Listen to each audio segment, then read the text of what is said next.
Ok?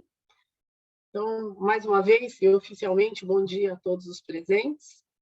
Hoje a gente tem dois convidados muito especiais, que eu agradeço muito terem aceitado o convite para falar sobre um tema bastante relevante.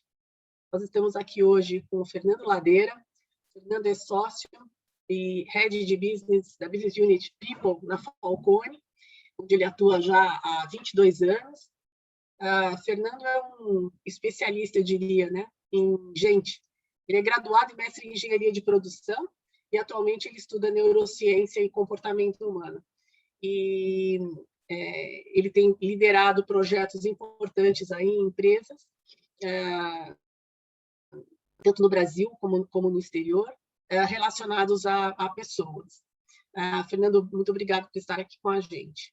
E o Marcelo Nóbrega é um investidor, ele é um especialista em inovação e tecnologia aplicada à gestão de pessoas, é um executivo que tem uma vasta experiência em empresas de vários segmentos. O Marcelo é também um especialista em gente, embora tenha desenvolvido uma grande parte da carreira dele na área de sistemas, né? Ele tem bacharelado e mestrado em ciências da computação no exterior, e doutorado na área de engenharia de produção. E nos últimos anos trabalhou à frente de organizações grandes como head de recursos humanos.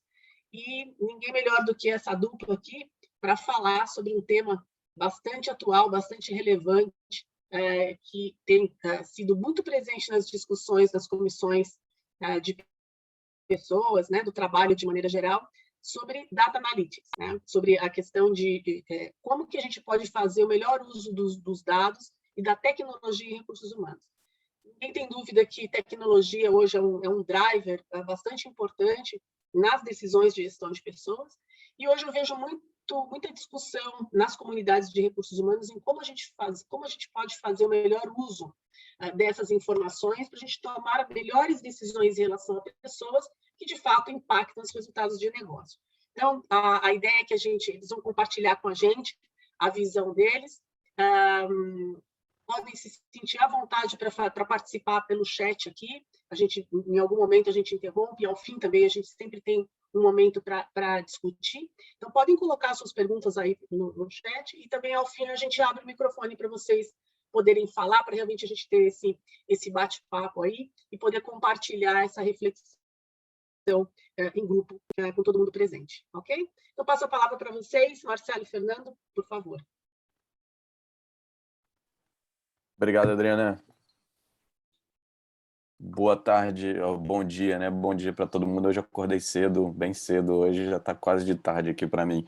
Bom dia para todo mundo. Adriana, muito obrigado pelo convite, muito obrigado pela oportunidade. A gente comentava há pouco, né? Assim, acho que é um tema que está todo mundo aprendendo, né? Então, essa oportunidade da gente compartilhar aqui, para a gente também é aprendizado, né? Eu acho que as discussões tendem a ser muito boas e a gente sempre aprende quando a gente troca aqui, principalmente sobre um tema desse que está todo mundo começando, né? A gente tem feito pesquisas aí, tem entendido o que o mercado tem feito, o que está acontecendo nos RHs em termos de tecnologia, e de fato tem muita gente começando, tem muita gente aprendendo. Eu parabenizo vocês aí pela escolha do tema, né, e por poder trazer a gente para poder debater aqui. Marcelo, bola contigo. Joia. Bom dia. Obrigado, Adriana, pelo convite, pela apresentação que você fez. É um prazer estar aqui contigo. Prazer dividir o espaço com Ladeira também. E a gente vai falar um pouco da nossa perspectiva, nosso ponto de vista, né? A gente estuda muito o assunto e pratica também e interage com muitas empresas. Então, a gente vê o que as empresas estão fazendo por aí. A ideia é trazer para vocês todos essa visão que a gente tem, e eu espero que a gente possa também interagir, né? Então, eu gosto muito da interação com o pessoal, das perguntas, dos pontos de vista deles também. Então, pessoal, turma, escrevam aí no chat, participem, vamos botar fogo nesse chat com os comentários de vocês. Vocês podem concordar, vocês podem discordar, vocês podem interagir entre vocês e trazer outros cases também, tá? A gente não é dono da verdade, a gente vai trazer a nossa perspectiva. Então, vamos embora. A ideia é eu e o Ladeira aqui, a gente vai batendo bola um pouquinho, a gente vai trocar. A gente tem um PowerPoint, lógico, né? Tem que ter um PowerPoint para compartilhar. Então, a gente tem algumas imagens aqui que vão nos ajudar também a discorrer aqui da nossa apresentação. Então, vamos embora, vamos começar. Vamos falar sobre dados e tecnologia no RH e o que a gente faz com isso, um pouquinho das coisas que estão acontecendo também no mundo do trabalho e como a gente se relaciona com esse trabalho, né? Então, acho que a primeira figura que eu tenho para mostrar para vocês aqui, vamos lá para a figura do Mr. Spacey. A gente tinha a nossa agenda, né? E aí a gente provocou, né, com prazer a sua Alexa, a sua nova chefe. E aí depois a gente vai falar um pouquinho dessas tendências que foram aceleradas com a pandemia, né? Eram coisas que existiam, estavam ocorrendo, né? Mas acho que foram aceleradas nos últimos anos. Vamos trazer alguns exemplos de tecnologia voltada para recursos humanos, falar principalmente do que startups estão fazendo para causar rupturas na maneira como a gente trabalha. Vamos dar exemplos de dados e como a gente utiliza dados para tomar melhores decisões. E aí a reflexão final, né? E agora, o que a gente faz com isso tudo? Então vamos lá, vamos falar de tecnologia.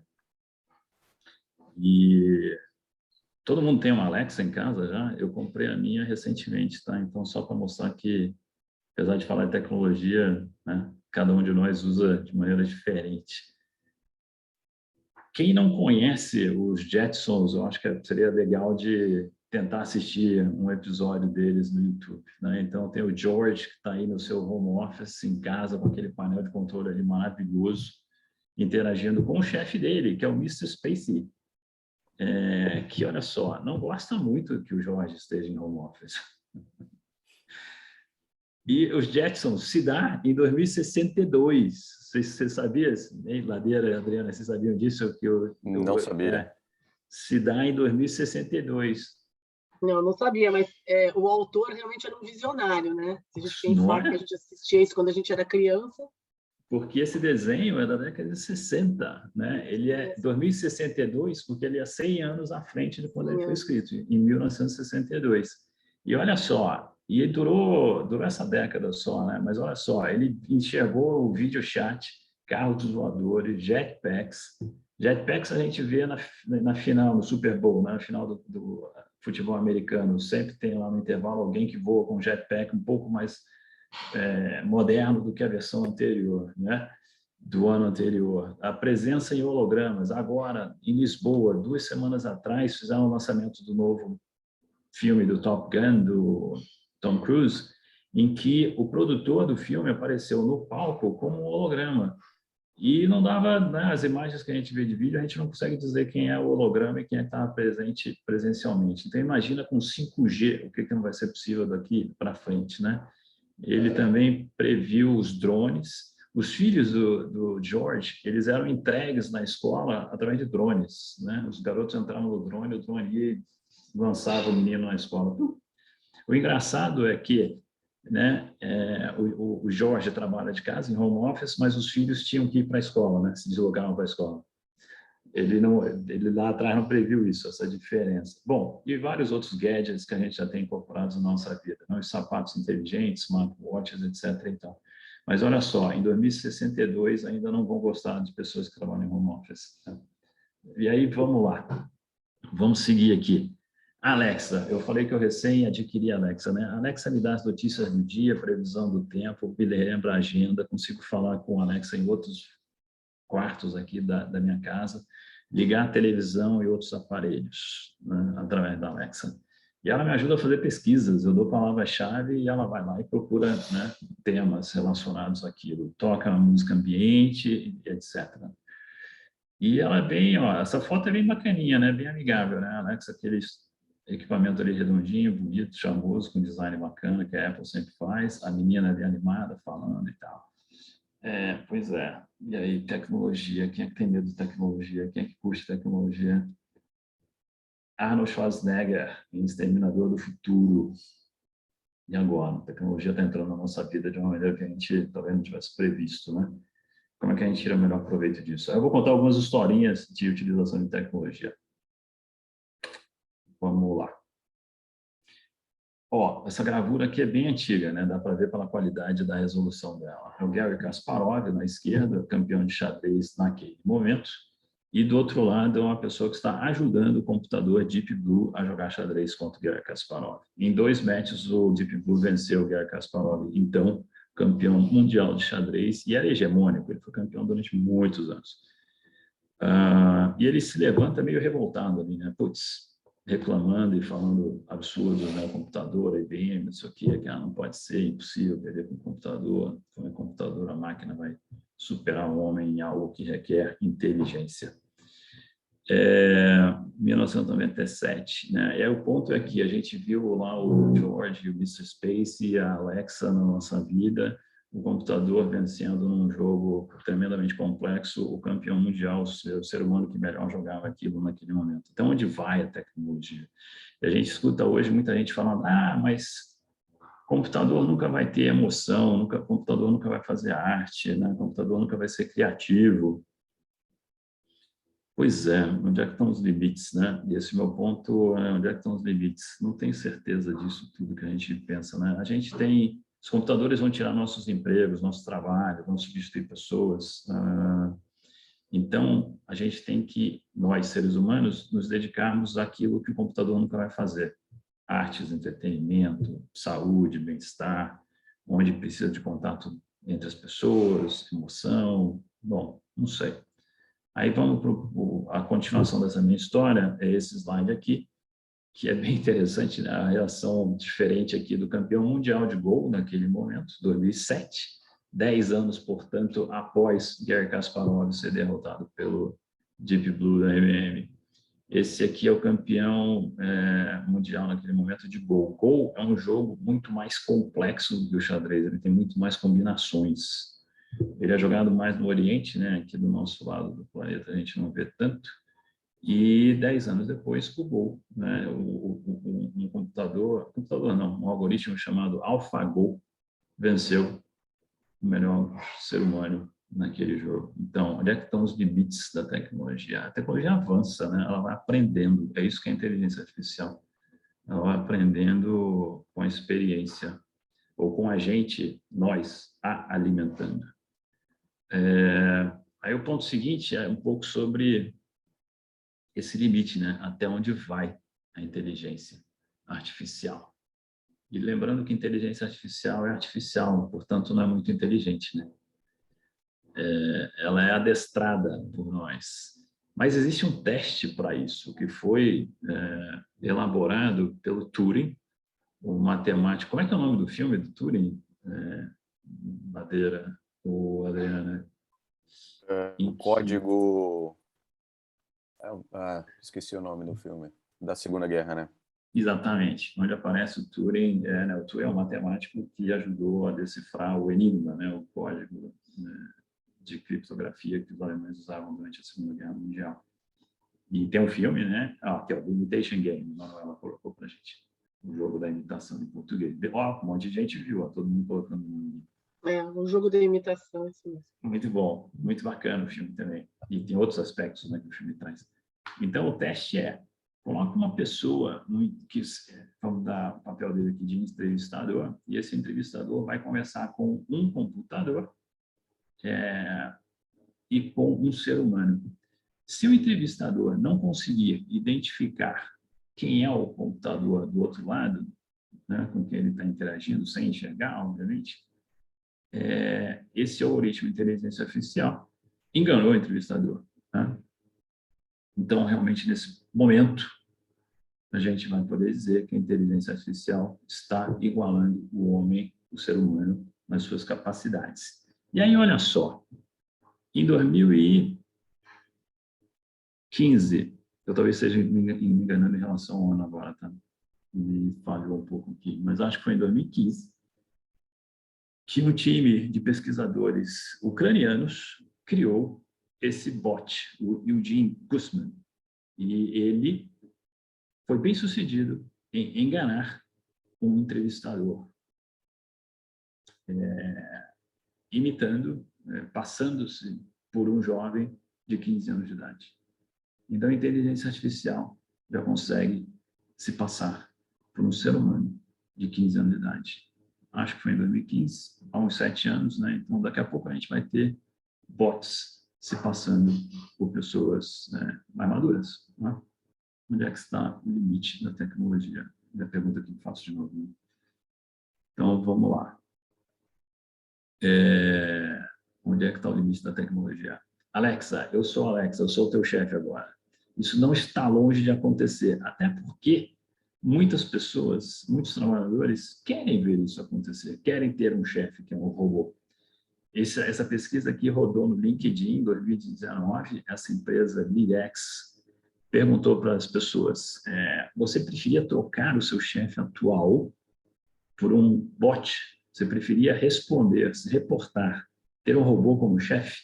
1.080 pessoas responderam essa pergunta e 20% trocariam. Tá? As mulheres são mais conservadoras nesse sentido. Apenas 15% das mulheres preferiam ter um robô. Mas o fato é 20% trocariam. E olha só, a coisa fica pior quando a gente dá uma carinha mais amigável para o robô. A pergunta seguinte é o C3PO, de Guerra nas Estrelas. Aí, outro filme legal, se vocês não conhecem Guerra nas Estrelas, vai lá atrás, filme da década de 70, super bacana. Acho que vale a pena assistir. E tem esse robôzinho, esse C3PO, que ele é simpático, um pouco atrapalhado, mas é simpático. E aí as perguntas que fizeram foi, e se você tivesse como opção, né, trocar o seu chefe atual por um robô, que é o C3PO? Olha só, dobra o número de pessoas que trocariam o chefe atual por um robô, ou C3PO, 41%. Todas as camadas, os recortes aqui dos dados vêm na mesma direção, né? Todo mundo aumenta, né? Todas as camadas. Então, o que isso diz a respeito sobre nós em posição de liderança? E olha só, a gente já tem bots no nosso dia a dia, né? Então, é capaz disso aqui realmente vir a acontecer em algum momento. Fato interessante sobre a LeadX. O que a LeadX faz? A LeadX, ela é uma empresa de coaching para executivos e não são seres humanos os coaches, são robôs, são bots, que são os coaches, tá? Então, o ponto seguinte que eu quero fazer aqui não é sobre o que o homem faz de melhor, o que a máquina faz de melhor e fique cada um no seu papel, mas vamos nos unir e vamos tirar o melhor de cada lado, vamos trabalhar junto para melhorar as condições da humanidade nesse planeta, ou talvez em outros planetas também, né? Como é que a gente trabalha juntos, interage juntos, tira o melhor do que cada um sabe fazer, aprende um com o outro e vamos progredindo juntos, né? Porque olha só, eu volto no caso do Garry Kasparov, o campeão de xadrez em 97, foi derrotado pelo Deep Blue. Ele podia ter ficado criticando e revoltado e parado de jogar, ou qualquer outra coisa. No entanto, o que ele fez? Ele se uniu à IBM para escrever algoritmos mais sofisticados ainda para jogar xadrez. E o jogo de xadrez, hoje, ele é dominado completamente pelas máquinas. As máquinas vencem qualquer ser humano. Porque elas jogam num nível que o ser humano não consegue compreender. Mas na hora que você coloca uma dupla de um homem e uma máquina jogando contra uma máquina, a dupla homem-máquina vence. Sempre. Então, esse é o ponto que eu quero fazer. Né? Como é que a gente se alia, como é que a gente junta, tira o melhor, leva para outro patamar a tecnologia. Bom, pessoal, acho que é aqui que a gente queria fazer uma primeira provocação aqui e dar Não, ou é na seguinte depois, né? Mais um pouquinho ou mais um pouquinho? Não, é aqui mesmo, Marcelo. É aqui mesmo? E aí eu queria puxar essa pausa, né? Assim, que eu acho que o maior paradigma, né, disso tudo que você está falando é de fato essa interação homem-máquina, né? E como isso pode ser mais poderoso. E grande parte, né, das críticas, né, para o uso de inteligência artificial, por exemplo, em RH, em gestão de pessoas, que é um tema que a gente vai aprofundar aqui, é justamente essa questão de conflito, né, de supremacia da máquina sobre o homem e como usar isso a nosso favor para tomar as melhores decisões. Eu acho que eu não sei se quem está assistindo aqui teve a oportunidade de assistir. Tem um documentário muito legal do Netflix que é o Coded Bias, né, que mostra vamos dizer assim, o lado obscuro da inteligência artificial, né? E um dos cases lá que é bem emblemático é da inteligência artificial da Amazon de reconhecimento facial, né, que tinha um viés, né, que tinha um bias ali em termos de reconhecimento facial de negros, né? Ele tinha dificuldade de e de reconhecer rostos de pessoas negras, pretas, né? E aí fica aquela dúvida, né? Qual que é o limite para a tecnologia e quanto ela pode ser discriminatória, quanto ela pode ser usada, né, para enviesar ou para tomadas de decisão que de fato não favoreçam os seres humanos. E aí, como grande parte dos cases que a gente tem e que a gente vê, né, de tecnologia e de inteligência artificial são relacionados a varejo, são relacionados a vender mais, a conhecer os nossos dados, e aí a gente fala de pizza aqui com a nossa família e de repente aparece um pop-up do iFood, né, oferecendo pizza para a gente do nada, a gente tem a sensação de estar sendo espionado.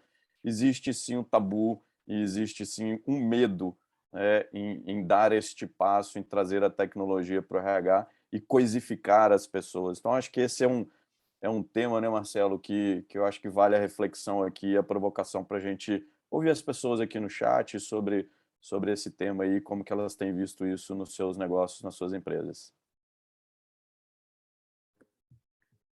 Legal. Lembrando para o pessoal interagir aqui um pouquinho no chat também conosco. Fala, Adriano. Acho que é interessante o ponto que o Fernando traz, né? Eu acho que a gente ainda está, como comunidade de recursos humanos, eu acho que ainda que venha a chegar lá, né? A preocupação pode existir nessa linha de a gente tem uma preocupação para não coisificar, até porque recursos humanos, né? Aí uma das missões, a natureza da área tem a ver com esse entendimento sobre as pessoas e principalmente sobre o comportamento humano. Acho que o senso comum, quando a gente começa a falar sobre a utilização da tecnologia e de dados de uma forma mais efetiva em gestão de pessoas, vai mais realmente na linha de organizar esses dados de maneira a trazer mais conteúdo e até facilidade para impactar os negócios, para tomar decisões que realmente impactem o negócio, né? Acho que tem um lado de conceito que vocês estão trazendo, uma provocação bastante importante, que acho que nós vamos precisar conectar para, sabe, colocar os pés no chão e saber realmente como é que a gente vai poder usar, né? Hoje a gente já vê a tecnologia em algumas áreas, né? Como, por exemplo, em recrutamento e seleção, e cada uma das áreas onde a gente tem usado mais os dados de uma maneira mais tecnológica, vamos chamar assim, ou digital, né? Até.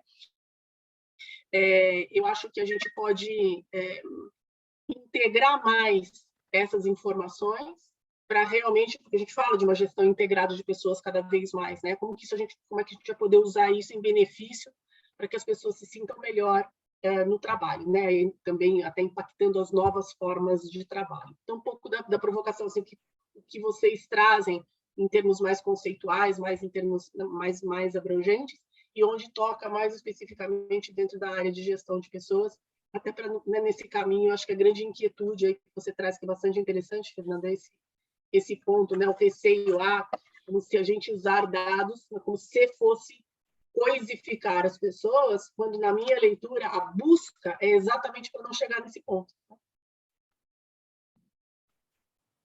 É isso aí. E esse é o fluxo aqui da história. A gente dá vai dar essa provocada, faz o pessoal pensar um pouco e espero que um pouco incomodados, inclusive, né? E vamos agora para a parte mais prática e vamos trazer exemplos como a tecnologia ajuda o RH a humanizar a sua gestão e a gente também a ter resultados para as organizações, né? Então, vamos lá, vamos falar de algumas tendências rapidamente. Só antes de... Você fez a provocação e só eu falei, Marcelo, desculpa, só para falar dos comentários que estão aparecendo no chat.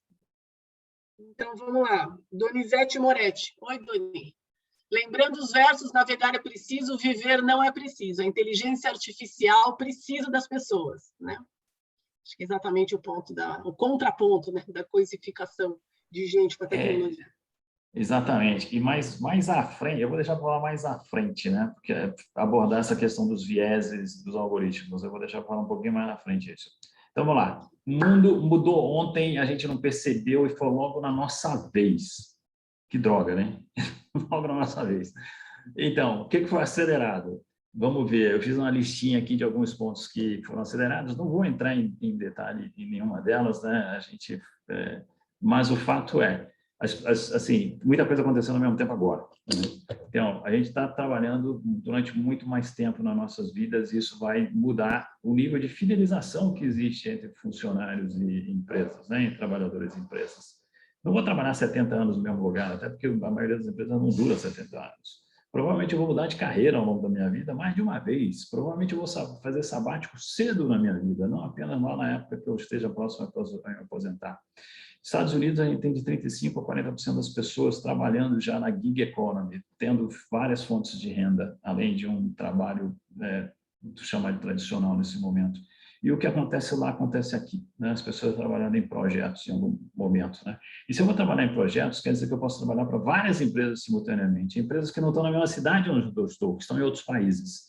E aí, isso traz um problema, né? Que se eu posso trabalhar para várias empresas, de outros países, inclusive, outras empresas de outros países podem vir contratar a gente aqui no Brasil e oferecer moeda dura, forte para as pessoas. Como é que a gente vai competir com o empregador que paga em dólar, paga em euro? Autonomia. Eu, de dentro de casa, eu consigo ser produtivo e fazer trabalho de qualidade, porque eu tenho um smartphone, um computador e um Wi-Fi. Eu posso trabalhar de qualquer lugar, da praia, do campo, da minha casa, de outra cidade, de onde quer que seja. E não preciso mais ir para um escritório. Então, essa coisa do trabalho presencial também tem que mudar. O trabalho agora é home-centric, a gente trabalha em casa, não preciso mais ir para o escritório. Tecnologia e dados, que eu estou na nossa temática, bem-estar e saúde definitivamente entraram, né, na agenda das empresas. A gente precisa oferecer espaços mais saudáveis para a gente trabalhar. Eu acredito que nos próximos 3 anos a gente vai ver muita mudança no espaço corporativo em função desse período de pandemia, em que a gente olhou mais para custo, eficiência, e a gente vai mudar para pensar mais em comercial, em vendas, em margem, outras questões vão entrar nas nossas prioridades. Vejo a reestruturação de empresas acontecendo de uma maneira muito forte, a estrutura se achatando, a área de ênfase, de importância dentro das empresas também mudando esse polo. Tá? E a gente vai sofrer a consequência dessa pandemia ainda por uns 5, 7 anos, são consequências que a gente não consegue nem antecipar. São desconhecidas, a gente não sabe. Mas fatalmente esse ano, esses 2 anos, ou mais até, né, vão ter impactos ainda na nossa maneira de nos relacionarmos com outras pessoas, com o trabalho, com a saúde, etc., que a gente vai descobrir ao longo dos próximos anos ainda, né? E aí a gente vai estudar e pesquisar e entender. Eu, por exemplo, não faço mais muita questão de ir a um teatro ou ir a um cinema, né? Porque eu fico no conforto da minha casa, comprando um serviço de streaming, é seguro, é saudável e não preciso me expor. Isso tudo aqui afeta recursos humanos, muito, né? A gente está falando de cultura corporativa, de employee experience, de employer branding, de employee value proposition. Se eu não vou mais todos os dias para o mesmo lugar de trabalho, encontrar com as pessoas, onde tem aquela toda identidade visual, rituais e símbolos, né? E interações, tudo isso está em xeque, tudo isso está mudando. E aí, para mim, a tecnologia vai nos ajudar a resolver esses problemas, vai me dar capilaridade, vai me dar flexibilidade, vai me ajudar a customizar a ação de recursos humanos.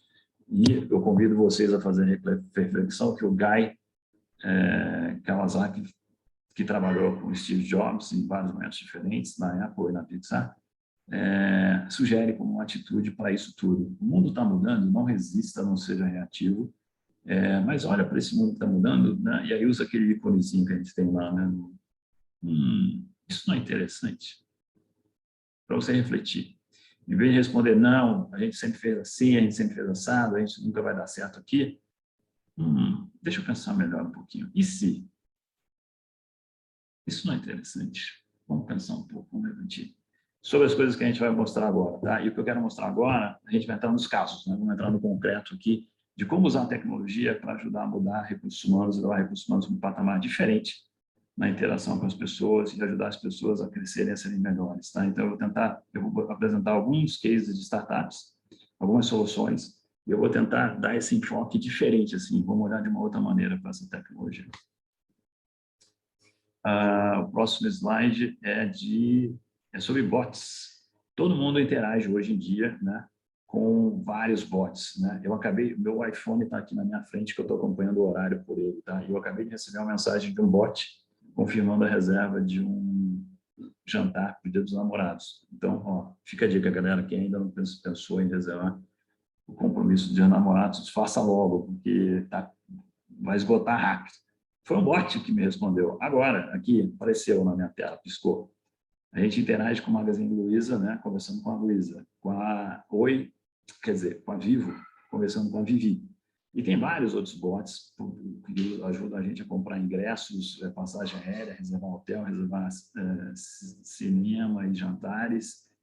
E essas moças estão lá 24/7 disponíveis para a gente interagir, sempre com um sorriso, né? E elas usam a inteligência artificial para irem moldando as respostas que elas dão às nossas dificuldades, às nossas perguntas. Mas quem é que ajuda essas duas aí no dia a dia? Quem é o RH delas? Bom, o RH delas é a Gabi. É outro bot. A Gabi do RH.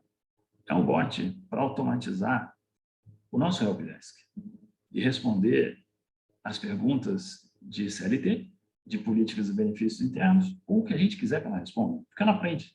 Inteligência artificial é isso, ela aprende conosco.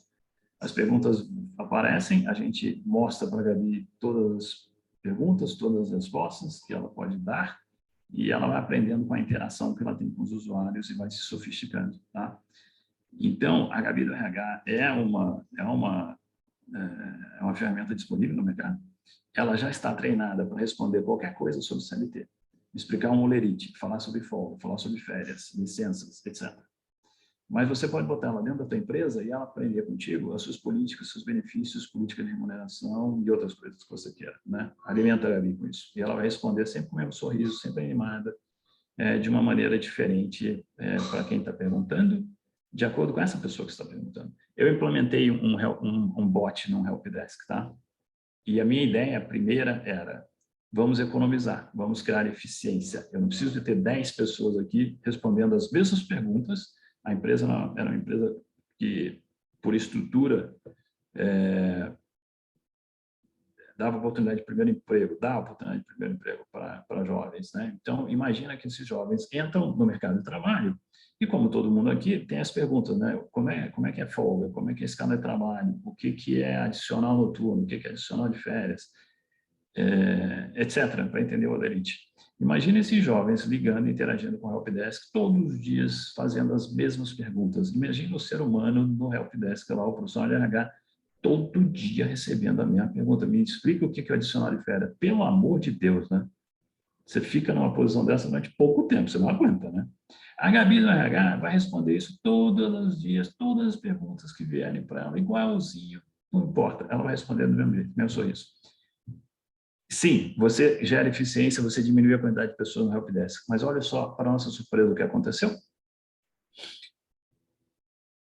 As perguntas se sofisticaram, as perguntas melhoraram de nível, subiram de nível, porque as pessoas aprenderam com a Gabi. A Gabi respondia e as pessoas não se sentiam envergonhadas de perguntar mais de uma vez a mesma coisa, porque a Gabi ia lá e respondia, e a Gabi entendia que era a mesma pessoa perguntando a mesma coisa de novo. E aí ela ensinava de uma outra maneira, tá? Então, as pessoas se sentiram à vontade para interagir com bots, para fazer perguntas à vontade, aprenderam melhor e as perguntas foram sofisticando, tá? A quantidade de perguntas repetidas diminuiu e a complexidade, o interesse aumentou. As pessoas aprenderam mais com o bot. Foi inusitado isso, foi inesperado, a gente não previu, mas foi um tremendo ganho, que as pessoas passaram a entender muito mais sobre CLT, sobre políticas e benefícios da empresa, com aquele bot. Agora, a figura que eu estou enxergando é da Roberta, não é isso que está na tela? Isso, é da Reunion. Beleza. Aí a gente fala muito de vamos usar vídeo-entrevistas, porque também vai gerar eficiência. Eu vou poder entrevistar várias pessoas sem sair de casa rapidamente, pulo de uma para outra, ou melhor ainda, de forma assíncrona. Pede para as pessoas gravarem um videozinho, mandar para mim aqui, o entrevistador, e eu vou avaliar as pessoas. Bom, essa ferramenta aqui, ela ajuda o entrevistador nesse sentido também. A gente está vendo a Roberta no meio da tela, ela é a candidata. No lado inferior esquerdo, a gente tem a Daniela e o Carlos, que são os entrevistadores. Olha só o barato aqui. Aí do lado direito a gente tem no alto da tela a estrutura de entrevista que uma pessoa de RH preparou para o entrevistador. Então ali tem uma sequência de perguntas, uma sequência de temas, o entrevistador vai dar a estrelinha e vai escrever ali onde diz anotações, o texto, dando feedback, dando o parecer dele sobre aquela conversa que teve com a candidata Roberta. Os três entrevistadores, eu, a Daniela e o Carlos, podemos interagir entre nós também, a gente trocar conversa aqui no chat, que a Roberta não vai ver o que a gente está falando entre nós. E agora vem a parte de inteligência artificial, tá? Que é incrível. Repara na telinha aqui que o mouse está passeando em cima, são as 7 emoções que nós temos, né? Alegria, tristeza, raiva, etc. E a primeira coluna ali tem um roxinho que mostra que a Roberta está feliz. E eu, como entrevistador, estou vendo isso, né? Ela está feliz. Ali em cima aparece para mim, ó, a Roberta ficou feliz ao escutar o que eu, entrevistador, falei. Ótimo, buscamos esse perfil para a vaga e temos urgência na contratação. Do lado inferior direito tem os balões verdes e roxos aqui, que é a transcrição do que a Roberta e do que os entrevistadores estão falando em áudio. Tá? A inteligência artificial faz processamento de linguagem natural, é isso, né? A ferramenta aqui, e ali tem tudo que está sendo falado, está sendo transcrito para texto. Tá? E aquela reação das emoções da Roberta, ali o rosto dela sorrindo, feliz ao ter escutado algo que eu falei, aquilo é interpretação de expressões microfaciais, né? Do rosto dela, as reações, tá? Então, ao longo da conversa, eu, o entrevistador, vou ver essas reações, eu vou ter essas reações também alimentadas pela interpretação do texto, por palavras-chave que aparecem naquele texto, e olha que só, obviamente que isso aqui me ajuda, né? A chegar a uma conclusão do candidato. Eu vou ter um assessment baseado no Big Five a partir da fala da Roberta e das expressões microfaciais. No final, quando eu fecho essa entrevista, eu tenho um reporte com isso tudo, com o áudio, com o escrito e com o Big Five, né, o assessment comportamental já gerado para mim. Super legal. Mas o que isso aqui me dá como entrevistador? Agora é a parte humana da coisa, né? Eu vendo as reações da Roberta, eu consigo modular o meu jeito, a minha postura, as minhas perguntas, para que ela se sinta à vontade comigo. Eu estou vendo as reações dela e eu consigo ir tornando o ambiente mais agradável, mais confortável, para que ela seja ela mesma, para que ela seja 100% presente e que ela consiga me transmitir tudo que ela quer me transmitir naquele momento. E que ela seja bem-sucedida na entrevista nesse sentido, né? De que ela vai estar tranquila e ela vai transmitir o que ela quer transmitir numa entrevista para mim. Isso me ajuda, como entrevistador, a ser um melhor entrevistador e ajudar a Roberta a ser bem-sucedida. Você está com um ponto aqui, Marcelo, para pensar. A gente está partindo do pressuposto que essa leitura, que a gente está fazendo uma leitura fiel dessa emoção e que a pessoa está sendo genuína na emoção, né? Isso é uma assumption também. Sem isso, não... Eu quero dizer que, mesmo com isso, sempre existe um eventual viés, né? Ou até mesmo uma interpretação não necessariamente 100%, né? Que é diminuído quanto mais tempo a gente interage com a Roberta, né? Exatamente. E Adriana, assim, essa percepção, né, nem todo mundo... Primeiro, né, a percepção, ou o sentimento, né, nem sempre ele é tão explícito que todos nós, seres humanos, consigamos perceber. E existem pessoas, né, que de fato somos pessoas diferentes, existem pessoas menos sensíveis a essas reações das pessoas, né? Então, essa ajuda da máquina é extraordinária. Assim, quando eu vi essa plataforma funcionando, eu fiquei muito impressionado. E o mais legal, né, e a gente conversando lá com o empreendedor, é que hoje, né, essa inteligência aprende ao longo de uma conversa, né? Então, hoje o algoritmo, da forma que ele está programado, ele entende a Roberta, né, entende as reações da Roberta, e à medida que a conversa vai transcorrendo, a inteligência fica mais precisa em captar, por exemplo, as reações da Roberta. E a gente conversando com o empreendedor, a ideia é que isso comece a ser cumulativo, né? Então, uma conversa com a Roberta, somada com uma conversa com o Marcelo, uma conversa com a Adriana, isso tudo vai sendo empilhado e é mais informação sobre reação das nossas emoções que vai tornando a máquina mais eficiente e mais inteligente, né? E com o ser humano do lado de cá, usando isso, como o Marcelo falou, para modular e fazer uma entrevista que consiga tirar mais da Roberta do que ela poderia dar numa situação tradicional, vamos dizer assim. Interessante. Ok? Vamos lá, vamos ver mais alguns exemplos aqui. Aqui rápido. Isso aqui eu vou me aprofundar um pouco menos, acho até que é simples também. Seven Ways. Seven Ways vem de 7 ondas, e o empreendedor perceber lá, o cara mora em Santos, pula 7 ondas no Réveillon, né, como todo mundo, e se dá conta de que a maioria, ele primeiro, né, e depois a maioria das pessoas não cumpre, não alcança aqueles objetivos que se traçou na noite de Ano Novo. E ele criou um app para ajudar as pessoas nisso. Então, seja quero comprar uma casa, quero fazer uma viagem, quero parar de fumar, quero fazer academia, quero guardar dinheiro. O app ajuda as pessoas nesse sentido, né, de alcançarem seus objetivos pessoais ou profissionais. E o grande barato aqui é que usa inteligência artificial para consultar na internet exemplos de pessoas que tiveram objetivos pessoais parecidos e que têm perfis parecidos com aquelas pessoas que estão interagindo ali naquele momento com o app e setando aquele objetivo, para fazer uma recomendação de um plano de ação. E, obviamente, também tem dentro da plataforma o exemplo de milhares de pessoas que traçaram objetivos semelhantes e que traçaram seus planos de ação e foram ou não foram bem-sucedidas. Então, através de um assessment rápido do usuário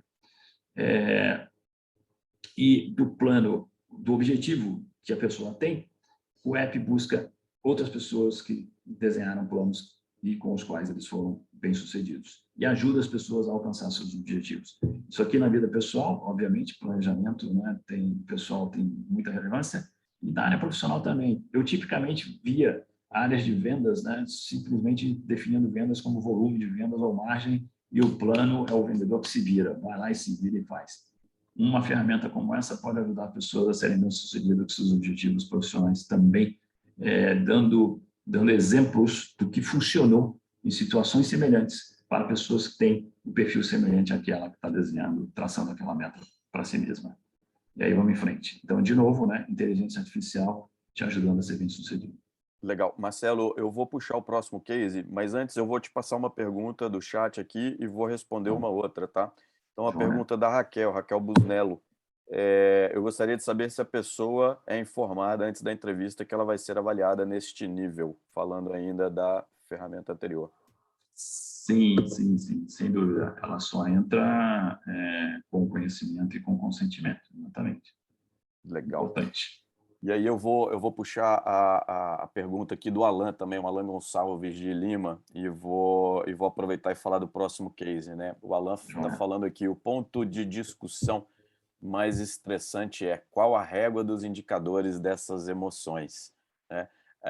Como e quem as definem, como as empresas esperam que essas emoções se conectam com o perfil esperado e com a cultura. Difícil. Alan, obrigado pela provocação, tá? E ela tem muito a ver com o que a gente estava falando aqui sobre os vieses, né? Então, assim, o nível de responsabilidade, né, de quem programa a inteligência e o nível de conexão, né, com quem programa a inteligência e a captação das reações, etc., é brutal. E quando a gente até dando um spoiler aqui da parte final da nossa conversa, mas essa é uma competência que nós, profissionais de RH, vamos ter que desenvolver cada vez mais, que é como a gente transmite para essas máquinas que estão operando parte do nosso trabalho informações e conhecimentos nossos sem que haja vieses, né? Como é que eu transfiro, e você tocou no ponto de cultura, como é que eu ensino uma máquina a entender ou codificar qual que é a cultura, né, existente em uma organização e que eu preciso buscar em um candidato. Esses são desafios e são dilemas que a gente vai lidar, né, cada vez mais que a tecnologia fizer parte do nosso trabalho. Eu queria passar para o próximo case, que fala também de assessment, né? Essa é uma plataforma de desenvolvimento aplicada com formatos síncronos e assíncronos, com mentoria, enfim. Quando a gente fala dessa jornada de aprendizado, né, eu acho que, assim, hoje, se a gente for olhar, várias plataformas que estão disponíveis têm vários formatos, né? Então, é colaborativo, é sob demanda, é multiformato, né? Agora, esta plataforma, para trazer o exemplo de assessment e de inteligência, ela tem um primeiro passo na sua jornada, que é um assessment. Então, toda a jornada é construída em cima de um assessment, que é feito por uso de inteligência artificial com o uso de linguagem natural. Então, é feita uma única pergunta para a pessoa, em que a pessoa escreve um texto sobre aquela pergunta, discorre sobre aquele tema, e pode ser gravado também. Isso é transcrito, e em cima da forma com que a pessoa se comunica, a forma que ela responde a pergunta e etc., a inteligência artificial traça um perfil daquela pessoa, e em cima daquele perfil é definida, junto com a RH, junto com a área de desenvolvimento, etc., uma trilha de desenvolvimento customizada para aquela pessoa, usando vários formatos, usando vários conteúdos, várias mídias, interação, etc., etc., mas tudo em cima de um assessment feito ali atrás, né? Ou seja, quando a gente vai naquele dilema, né, Adriana, que a gente estava falando de coisificar as pessoas, o uso da inteligência é justamente o contrário, é a individualização das pessoas. Então, quando eu falo de programa de desenvolvimento, não é um programa de desenvolvimento que seja igual para todo mundo. Ok, né, parte 80%, 90%, o core daquele programa de desenvolvimento é conectado com os objetivos da companhia, para todo mundo estar junto. Agora, existe uma parte que é totalmente customizada e individualizada. Eu posso ter um indivíduo que tem mais desafios em termos de relacionamento, em termos de comunicação, em termos de colaboração, então ele precisa de um desenvolvimento naquela temática. E eu posso ter outra pessoa que é plenamente desenvolvida naquele tema, que não precisa estar participando de um fórum de desenvolvimento, de comunicação e de colaboração, por exemplo. Então, aqui um outro exemplo para ilustrar, e aí eu devolvo para você, Marcelo, para você seguir aí no hall de cases. Joia. E eu queria adicionar, né, a gente no slide anterior, ainda falando aqui, a gente adicionou aqui no finalzinho o autodirigido entre pontos de interrogação, e o ponto e se a pessoa falhar, e se a pessoa não for bem naquela trilha, né, não conseguir realmente reter o conhecimento, aprender, o algoritmo se retroalimenta, né? É um Waze aqui, dá um recalculando e ajuda, numa próxima rodada, o usuário a ser bem-sucedido, a aprender de formas diferentes, dar outros conteúdos, tá? Então, esse autodirigido é que eu questiono hoje em dia um pouquinho, na hora que a gente fala da conceituação do novo modelo de aprendizado. A inteligência artificial pode nos ajudar a ser bem-sucedido numa próxima rodada, esse ponto. Aí, vamos lá, vamos em frente, falando de mais um caso. Eu vou falar o seguinte aqui. Pesquisa de engajamento. Pesquisa. A gente dispara uma pesquisa, né? Hoje, muito ainda tradicional, mandar aquela mesma pesquisa no mesmo dia para todo mundo, com 90 perguntas, as mesmas perguntas, todo mundo respondendo naquela semana. Leva umas 3 semanas ou mais tempo para a gente receber o resultado consolidado, e aí já era, já caducou, não importa mais, jogar fora, não vai fazer diferença nenhuma, passou. O conceito agora é pulso, né? A gente manda perguntas mais flexíveis, mais customizadas, direcionadas pontualmente, repete com uma certa frequência e tal. Mas ainda é pesquisa, ainda é ativo, ainda é disparado. O conceito para mim aqui é Big Brother. A gente tem hoje condições de ter crawlers no ambiente cibernético, numa empresa, que vai monitorar, que vai se alimentar de tudo que trafega naquele ambiente, quer seja no formato de texto, áudio ou vídeo. A gente tem câmeras de segurança espalhadas em todo lugar hoje, né? Então, a inteligência artificial capturando áudio, vídeo, texto que trafega no ambiente da empresa, eu posso ter o que eu chamei aqui de Zero Question Survey. Eu tenho instantaneamente, a qualquer momento, qualquer hora, em qualquer lugar, com qualquer público, o termômetro do que está rolando naquele ambiente. E isso é uma ferramenta, para mim, muito mais poderosa do que as pesquisas que a gente faz com 95 perguntas e tal. qualquer um apertar de um botão, tem um mapa de calor dos principais tópicos que estão sendo discutidos em qualquer lugar dentro da empresa e pode agir e pode melhorar essa questão. Big Brother, é isso mesmo. Vamos lá, vamos. A consideração aqui acho que uma grande discussão, um ponto que pode levar a uma polêmica, né, uma quase infindável discussão, é sobre a questão de privacidade, né, do quanto que, de fato, o que está rolando, né, hoje a gente tem uma preocupação muito pertinente com as informações, né, o LGPD está aí para provar. Imagina o controle das emoções, né, porque pode ser visto dessa forma. E claro que tem um efeito muito positivo em termos de gestão, que hoje a minha equipe pode estar bem e amanhã não. Ou isso pode ter algo se passou com alguém, tem um efeito na equipe que pode durar uma semana. Então, poderosíssimo do ponto de vista de gestão, né? E realmente isso faz com que a importância de uma pesquisa anual de engajamento seja realmente questionável. Mas, por outro lado, são outras barreiras que a gente começa a enfrentar numa implementação, por melhor que seja o eventual resultado de uma ferramenta como essa, né? Eu queria aproveitar, Adriana, e trazer 2 comentários aqui, né, da Thaís, né, e da Oriane. Ou Oriane, desculpa. Bom, primeiro, a Thaís, né? Também acho um pouco além do razoável examinar cada emoção externada com uma resposta numa entrevista para processo seletivo. São várias emoções que podem não ser as esperadas na hora da pergunta do entrevistador. Não podemos dispensar um bom funcionário por uma avaliação equivocada. E aí o comentário da Oriane. Mas sabendo do monitoramento, Big Brother, a relação não será filtrada e a qualidade da informação será parcial. Eu queria puxar primeiro aqui o tema da Thaís, tá? E aí, Thaís, assim, essa preocupação é super pertinente, né? E entra na discussão aí do viés, né? Do bias, no uso da inteligência e como a gente toma as decisões utilizando as informações, né? Então, o case que a gente trouxe aqui, o exemplo que a gente trouxe foi muito em cima do entrevistador modular a sua dinâmica de entrevista, conduzir a entrevista para que a pessoa se sinta mais à vontade, né, de ser ela mesma. A gente trabalha com People Analytics, né, e é o tema que eu vou falar na sequência do Marcelo. A gente trabalha com People Analytics e um cuidado que a gente tem tido na implementação de projetos de People Analytics é justamente a tomada de decisão. Então, por exemplo, tá?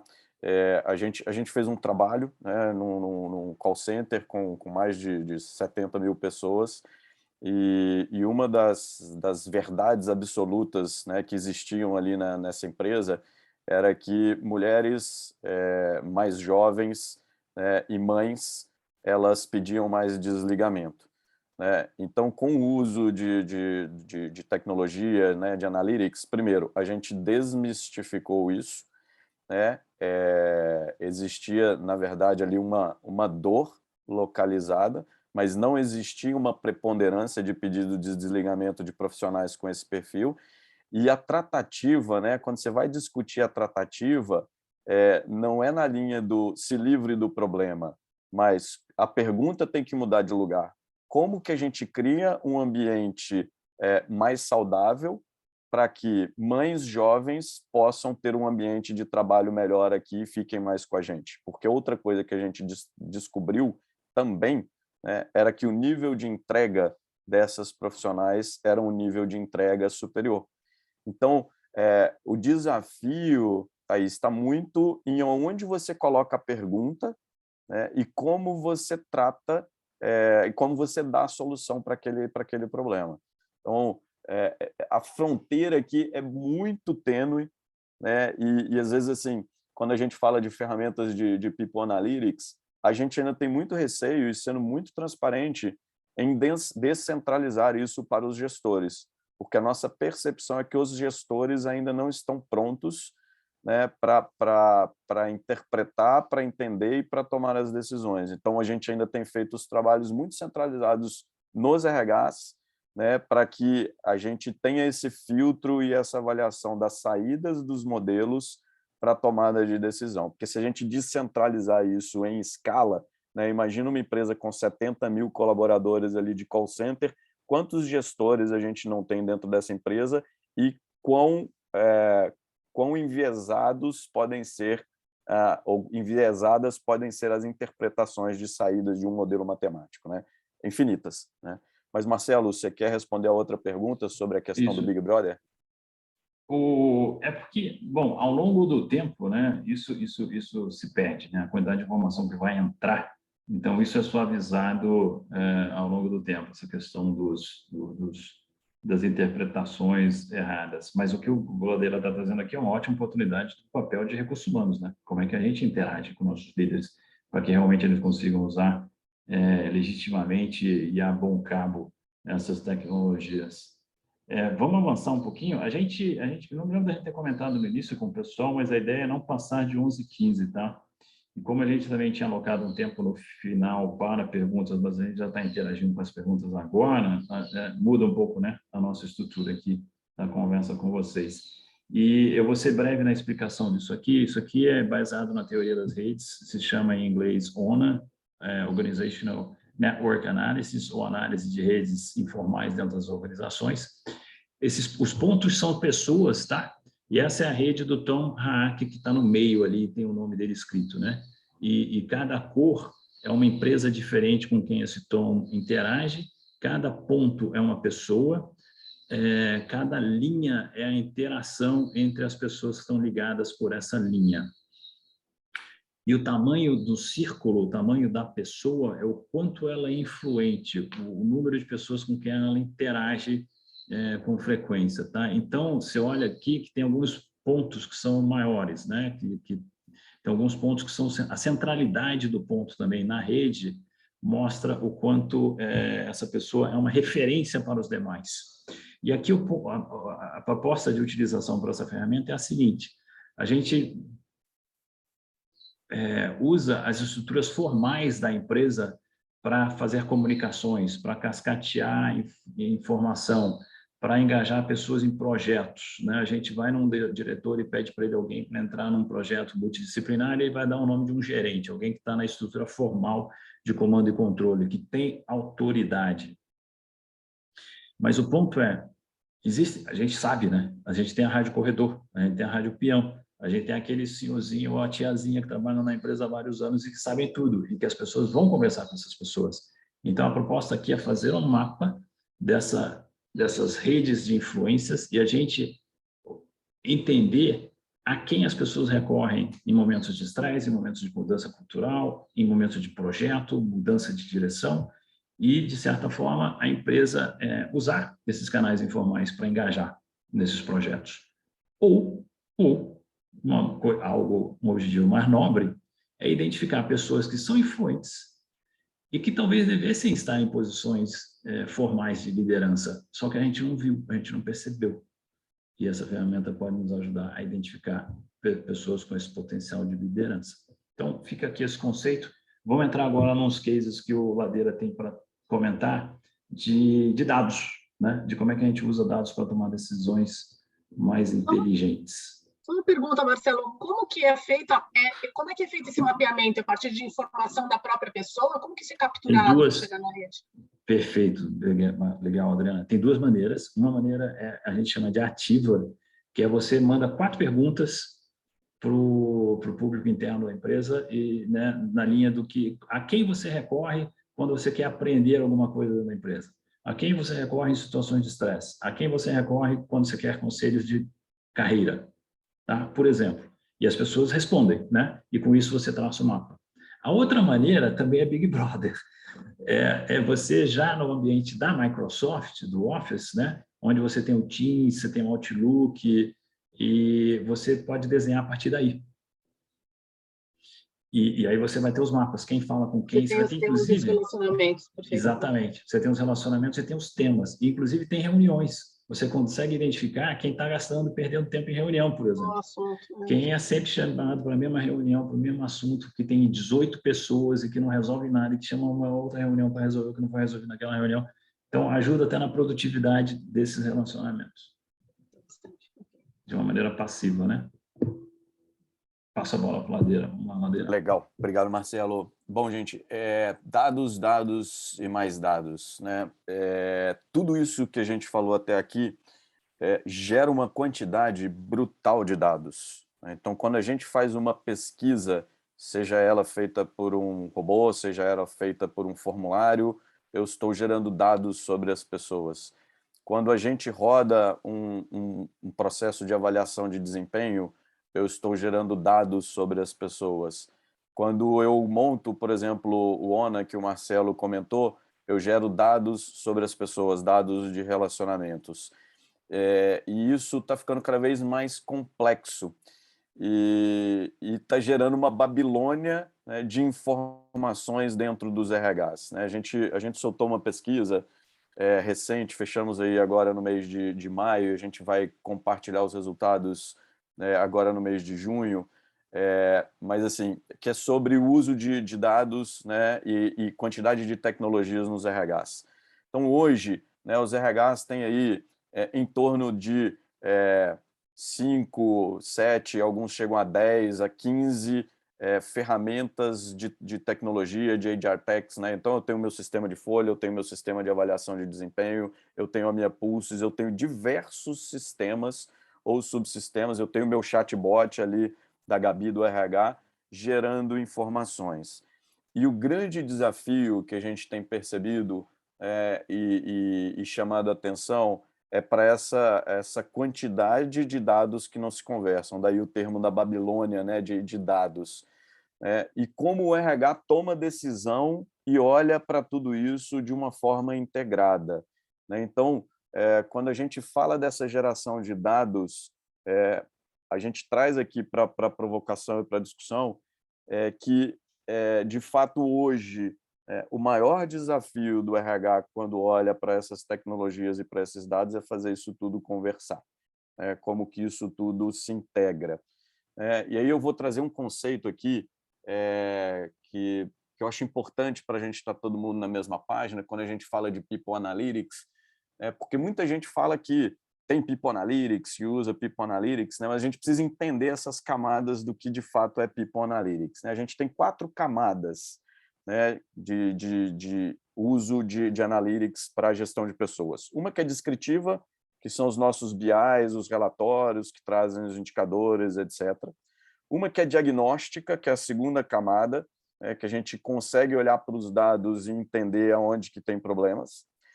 A preditiva, né, que usa, aí sim eu começo a utilizar a inteligência artificial para indicar, né, ou para prever problemas, por exemplo, e que a gente tem utilizado bastante para prever desligamento, né, com alguma precisão.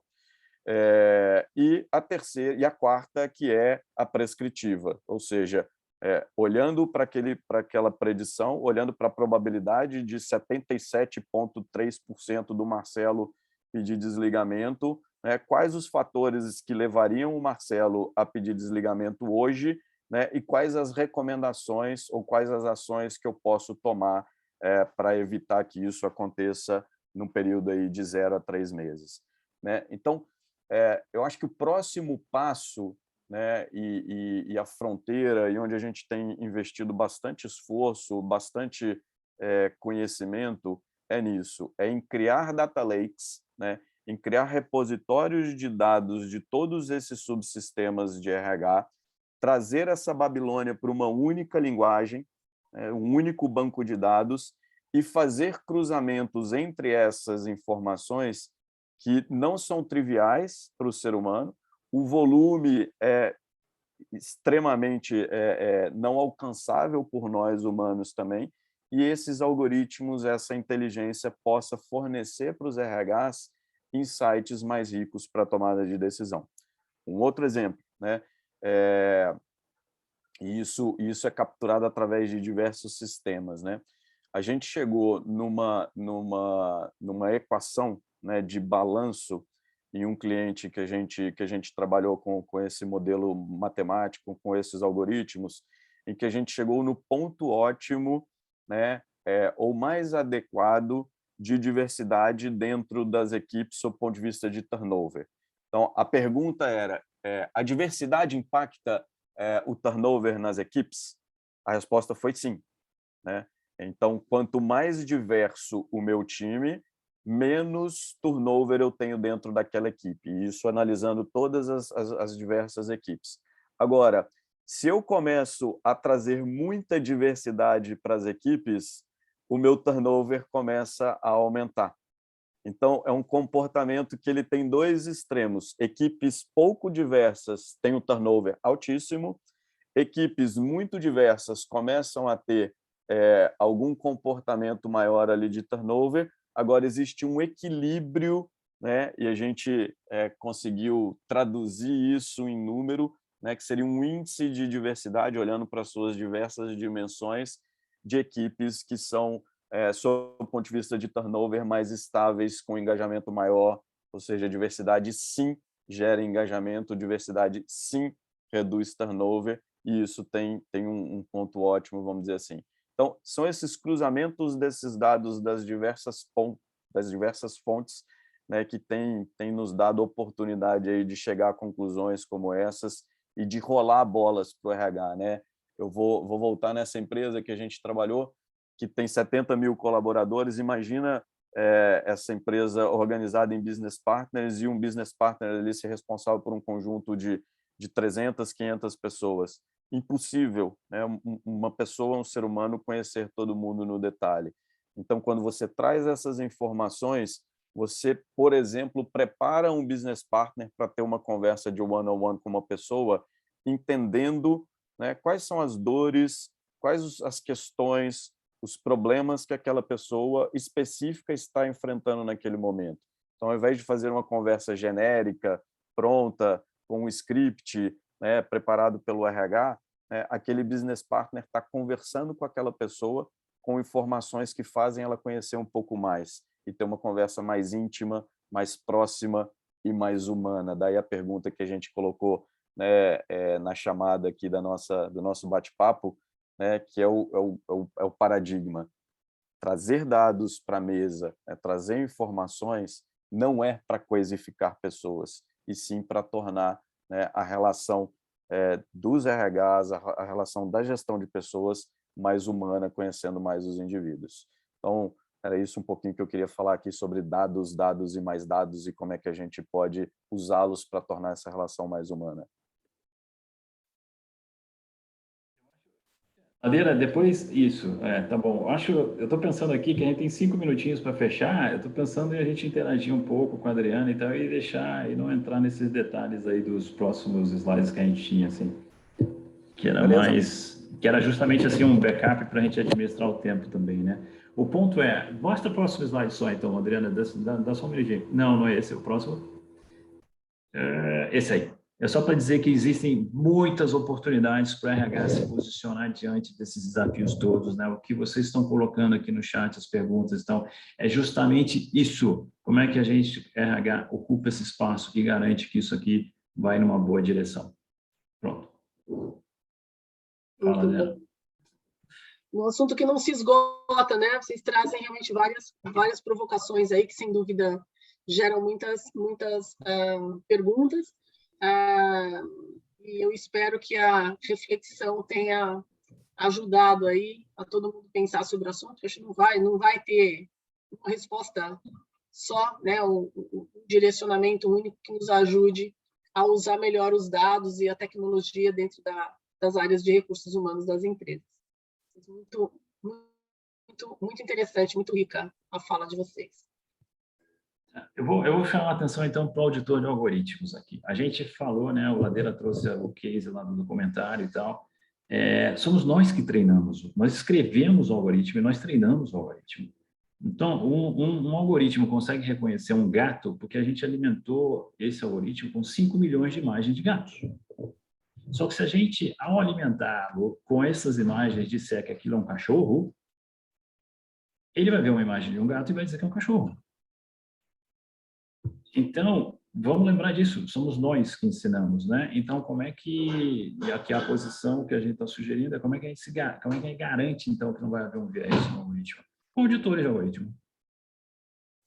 Então, se o algoritmo tem outras dificuldades, está mostrando um viés, vamos ter certeza de que a gente ensina corretamente, né? Esse é o ponto que a gente lá atrás, né, disse que ia trazer de volta. Então, só trazer essa perspectiva, né? Somos nós que treinamos a máquina. E, de novo, eu já falei, né? Inteligência artificial não é muito inteligente, não, porque é artificial.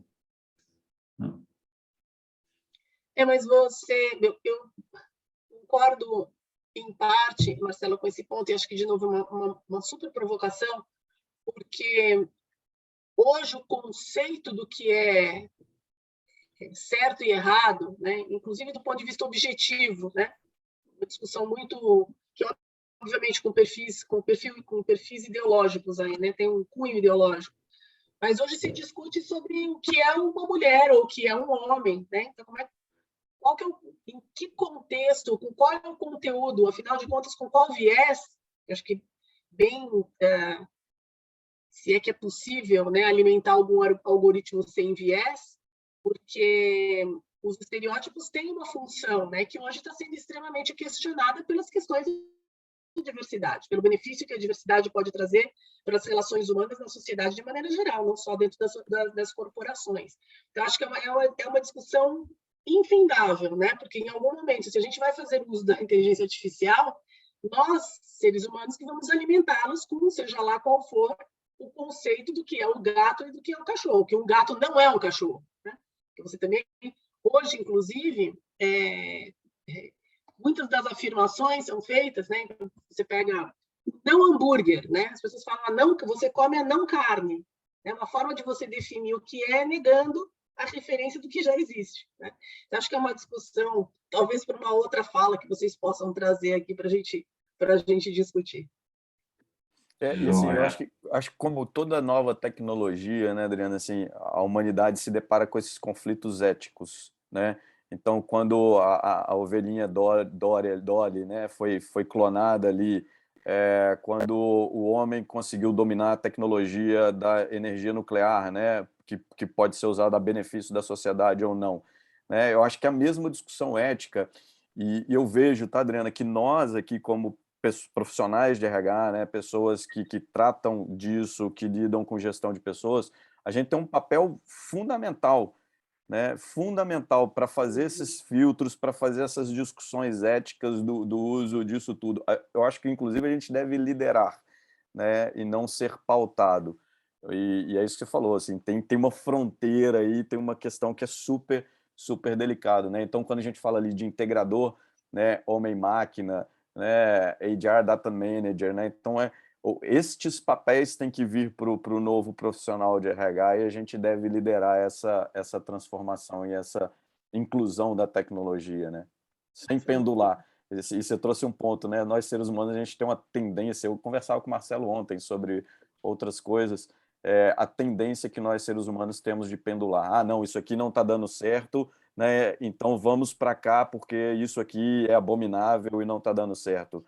Eu tendo sempre, né, a achar, né, eu acredito de verdade que as respostas estão mais no equilíbrio do que nos extremos, né? Nos extremos, sem dúvida. A discussão, o debate está aberto. A gente, como falou no início, a gente não tem todas as soluções. Adriana, essa conversa é evolutiva. Eu sou entusiasta da tecnologia. Mas nós, recursos humanos na Camuladeira, eu repito também, a gente tem um papel importante nessa conversa aí, nessa discussão, para que a coisa funcione direitinho, do ponto de vista. Boa, obrigado mais uma vez, Adriana. Eu que obrigado agradeço. A todo mundo que esteve aqui conosco, que interagiu, mandando as perguntas. O debate é ótimo, é isso mesmo que a gente tem que encorajar, né? Obrigado a todo mundo que esteve aqui conosco também. Agradeço mais uma vez a presença de vocês e essa reflexão aí que, né, vai ter continuidade. Espero que a gente possa estar juntos novamente em breve. Obrigada pela presença de todos. Bom dia para vocês. Joia. Obrigado, Adriana. Grande abraço. Tchau, tchau. Tchau.